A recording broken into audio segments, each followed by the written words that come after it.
All right, folks, welcome back. Today we are doing one of what will be many, I dare say, unboxing videos. I've placed orders yesterday for pretty much all the parts I need to do the Haltech install on here. Mix of different sites, mix of different brands, but expecting them to turn up over the next probably week or so. There are a few little bits that I still need to order. Still figuring what I'm doing in terms of ignition coils. There's a few different options I'm looking at there or weighing up. Obviously the standard just single LS1 conversion or the direct fire, so having the 6 coils, one for each cylinder. Also just need to order or need to sort out alternator as well. I'm still trying to figure out what I want to do there in terms of brands and ratings and that sort of stuff. And then obviously once I get into it, doing things like the plugs and wires and hose connectors, that sort of stuff. So all little fiddly bits and pieces, but the main, like the fuel rail or the sensors, the injectors, all that sort of stuff, that's all been ordered yesterday and this morning. Fuel regs, that sort of stuff. So that'll all be turning up over the next week or so. I completely suck at unboxing videos, but we're going to give it a go anyway, because this is all part of the process. So let's find out what this one is. I have a feeling I know what it is, but let's get into it and see. Okay, let's get into it. Quick way's a good way.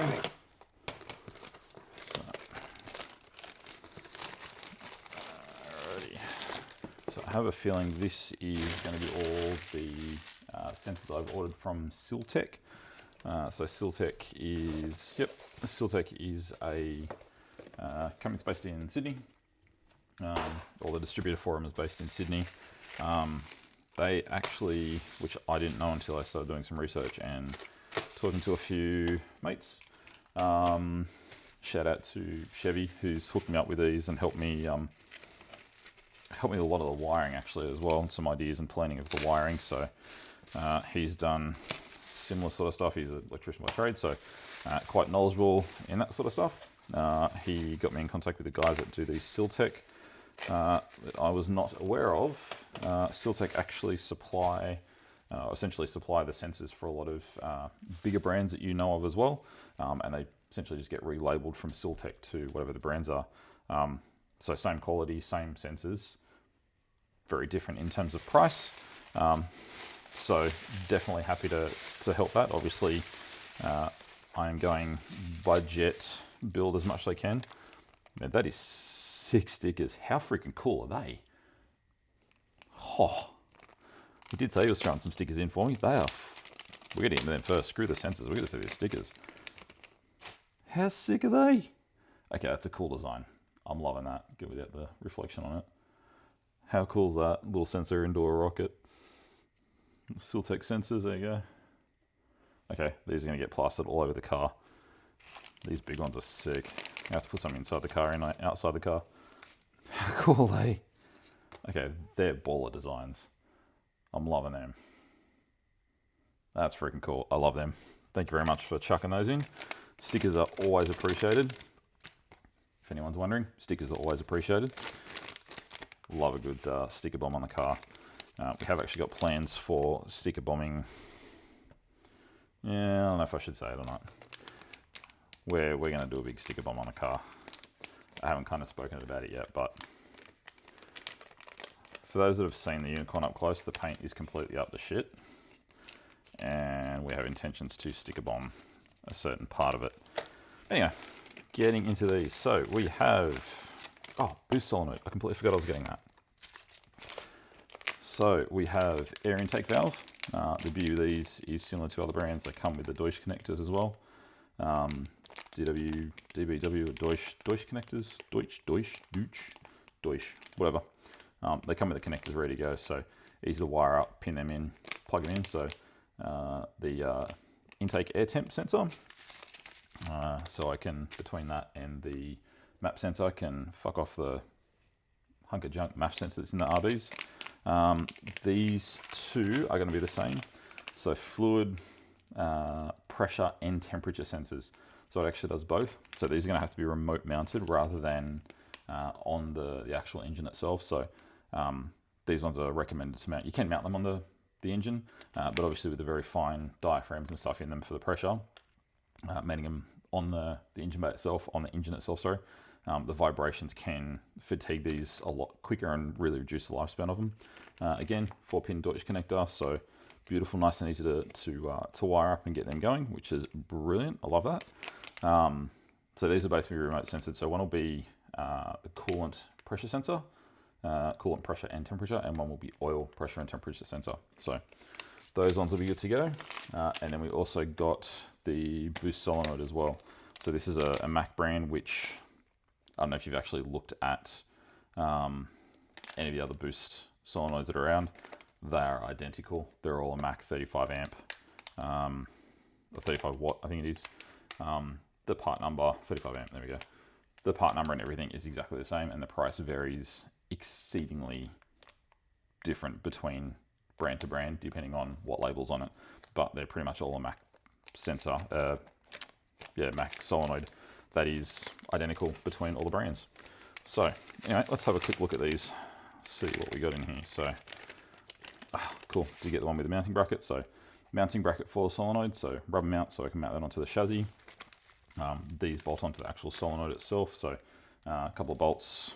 The bolts go through into there, hold the solenoid, and then that obviously some little countersunk screws so it doesn't sit out proud.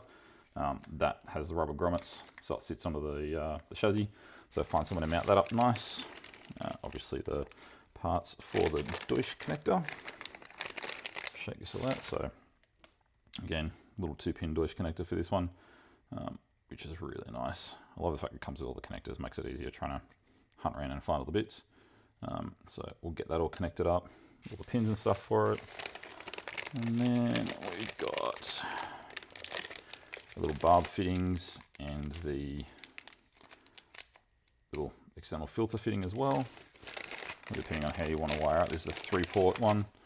So depending on how you have it connected, you can obviously a little connection diagram show you how it all goes, and your wiring diagram as well. So yeah, depending on how you want this one wired up, obviously get your 3 barb fittings and then your little vent to air fitting as well, which is cool. Then the actual solenoid itself. So yeah, so you can see it's a make sure you can see it with the light. So Mac 35 amp, 12 volt, 12.7 watt. If you actually have a look at pretty much every brand that sells a boost solenoid, they are identical. It's a Mac 35 amp, AAA, DDA, 1BA, like they are identical down to the part number. They just put a label on it. Some of them don't even put a label, they sell it like that, just put another $50 on it because it's their brand or because it's sold under their brand.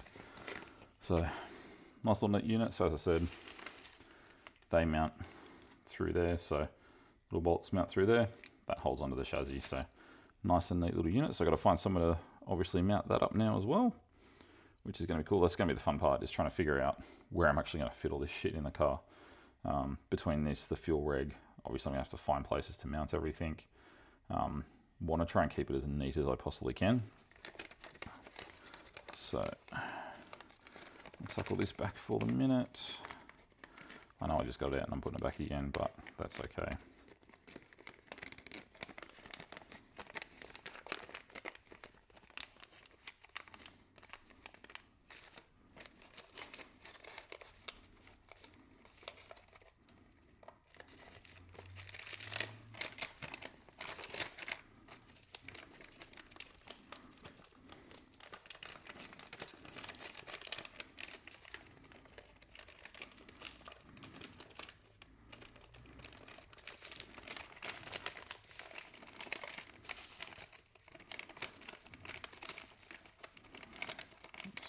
So, knife in there as well.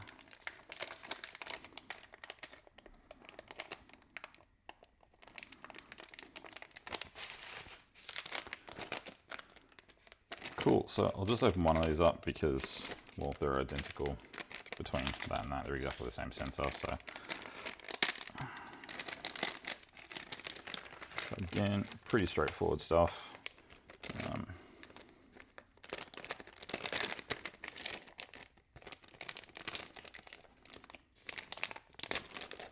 Get it out. So obviously your instructions, we your wiring, all your ranges and specifications for the sensor. If I can open the damn thing up, God, how hard's that? So obviously your wiring diagram, all your different temperature calibrations for it as well. So if you need to set it up in your ECU, you can. Pressure calibrations, all your specs, obviously the size as well. These are 1/8 NPT threads. So we'll go into pretty much all your standard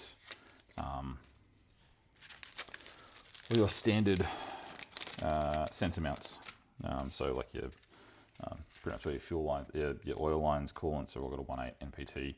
Most do. Obviously there's different ones, but these are both 1/8 NPT, which works perfect for the RB30. Obviously the Deutsch plug again, your little connector and your pins for it, and then the actual sensor itself, which gotta say is a neat little unit. It's very, very well machined, very well made. It's got your little O-ring, I suppose you call it O-ring, even though it's a rectangle. But your little waterproofing sensor down the bottom, waterproofing seal down the bottom when you push your plug in. It all seals up nice and clean and neat. Yeah, nice little sensors, very neat. Good bit of weight to them as well. They're very well made. So yeah, happy with that. So that's the oil and coolant sensors, and then the same with the air intake temp sensor. So this will be the same sort of deal.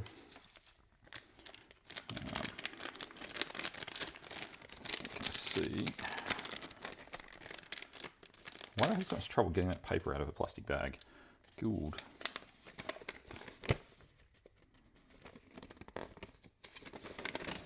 So same thing again, your calibration table, your wiring diagram, pretty straightforward. Signal, sensor, not polarity, so one or the other. Signal and sensor ground, sorry. And then all your specs about the actual thing as well. Again, 1/8 NPT thread, which makes it nice and easy. Plug in your pins, so pretty straightforward. And then the little sensor itself. So nice little steel cage. I know there's some that will have a, there's some brands that have a like a brass cage on the front as well. Heard horror stories of that brass section actually coming loose because it's not a one piece. These, as you can see, are sort of manufactured from the whole one piece of metal. So no chance of this kind of fatiguing and coming off. I know there's ones that are stainless steel and from the thread up, but then the actual cage down the bottom is a brass. So they're obviously joined in there at some point. That joint can fatigue, that brass piece can, and I have heard has come off in some vehicles. And obviously being air intake sense, this is just going to shoot straight into the engine through your intake and off you go. You're going to have a really bad time. So yeah, again, really nicely manufactured, really good build quality. Yeah, nicely done. So keen to get these in. Again, as I said, 1/8 NPT, so easy to get a fitting to put into the intake pipe somewhere. Yeah, so that's the air intake. So there you have it.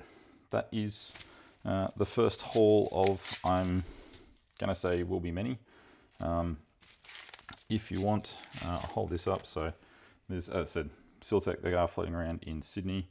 Not sure if you can do it, but if you want, you can scan a QR code to find out more about them. Otherwise, just look up Syltech sensors. There you go, syltech.com.au down the bottom. Yeah, really, really good. Very, very happy with them. They're yeah, really good quality.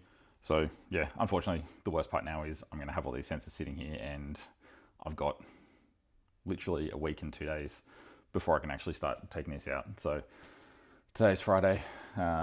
Tomorrow week is my last event for this. And then engine gearboxes coming out, and then we can start ripping into this sort of stuff. There's a high likelihood the Sunday after my event, I will be disconnecting and removing shit. It'll stay in there for a day or two just while I start wiring up little bits of the wiring loom, so I know where things are going to go, no lengths I need, that sort of stuff. I am doing sub looms for everything.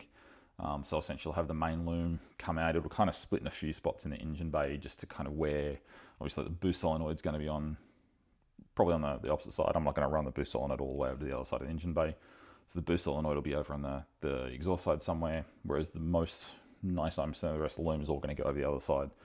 So just kind of figure out where those T's are, how much length I need. And then I'm going to do a sub loom essentially from the firewall. I'm going to have some piggy tail plugs off the firewall, and then I'm going to have sub looms out for injectors, for ignition, all the other little bits and pieces. So if need be, and I want to take the engine out again, 3-4 plugs, I can take them out. The whole thing will just pop out rather than having to unplug all the injectors and unplug them and have tails and stuff leading everywhere, just to make life a little bit easier later on. But yeah, that's it for today.